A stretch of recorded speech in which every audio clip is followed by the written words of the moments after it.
اور میں آج آپ کو کہوں کیونکہ میں سب سے بہتر بیرون ملک پاکستانی کو جانتا ہوں، سب سے زیادہ انہوں نے میری مدد کرکٹ کے زمانے سے ان کو جانتا ہوں، اس کے بعد جب شوکت خان اب بنائے تو انہوں نے سب سے زیادہ مدد کی، نمل یونیورسٹی تو انہوں نے مدد کی، ابھی سیلاب کے لیے پیسے اکٹھے کیے تو آدھا پیسہ ادھر سے آیا، آدھا اس لیے نہیں آ سکا کیونکہ سسٹم نہیں تھا ہمارے پاس وہ پیسے ریپیٹریٹ کرنے کا، نہیں تو اس سے بھی زیادہ آنا تھا۔ یہ یاد رکھیں، اب کوئی اس ملک کو نہیں نکالے گا اس دلدل میں سے سوائے بیرون ملک پاکستانی۔ تو جو سب سے جو چیز کر سکتے ہیں بیرون ملک پاکستانیوں کی ریمیٹنسز اور انویسٹمنٹ لے کے آنی، یہ اصل بات سمجھیں۔ ابھی تک وہ ریمیٹنسز بھیجتے ہیں، انویسٹمنٹ نہیں بھیج رہے۔ جب ان کے پلاٹس کے اوپر قبضہ ہو جاتا ہے، کیونکہ یہاں قبضہ گروپ پھر رہے ہیں اور رول آف لا نہیں ہے، تو وہ سرمایہ کاری کیسے کریں گے؟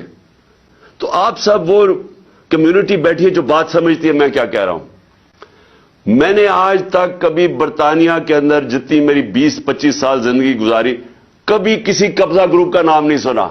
کبھی سعودی عربیہ میں سنا ہے قبضہ گروپ ہے، کبھی دبئی میں سنا ہے قبضہ گروپ ہے۔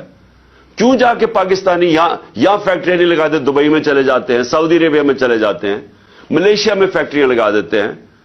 کیوں پاکستانی یہاں سے مر مر کے نکلتے ہیں باہر کئی دفعہ فراڈلنٹ ویزے لے کے، لیکن وہاں جا کے خوشحال ہو جاتے ہیں؟